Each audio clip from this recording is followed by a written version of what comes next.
The Federal Reserve is focusing more of its policy efforts on protecting the labor market.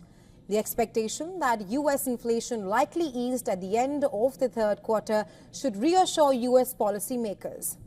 US inflation data is due this week along with the minutes of the Fed meeting in September, that is, when the central bank cut rates by 0.5%. In September, the US Consumer Price Index is predicted to rise by 0.1%, which will mark its smallest gain in 3 months.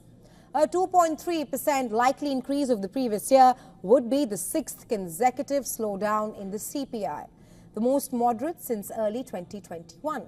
On Thursday, the CPI report will be released by the Bureau of Labor Statistics. The gauge that takes volatile food and energy prices out of the equation is expected to rise 0.2% from the previous month. The core inflation likely rose 3.2% from a year early, giving a clearer picture of underlying inflation. US policymakers are now expected to choose a modest rate cut at their next meeting, which is on November 6th and 7th.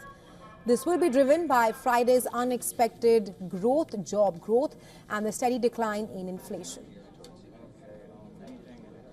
Friday's report on producer prices, a gauge of price pressures faced by businesses, is also predicted to show tamer inflation. The Fed will release minutes of the central bank's September meeting on Wednesday. Traders will also eye what Fed speakers have to say on the rate path this week. Neil Kashkari, Alberto Muzalim, Araina Kugler, Rafael Bostic and Lore Logan are among an array of Fed officials who are scheduled to speak this week. Meanwhile, it's a big week for monetary policy in Asia, with 2 central banks likely to cut rates and another inching closer to doing so. Central banks from New Zealand to South Korea may cut rates. The Reserve Bank of India is seen keeping its rates on hold as of now. Elsewhere, France will reveal its budget.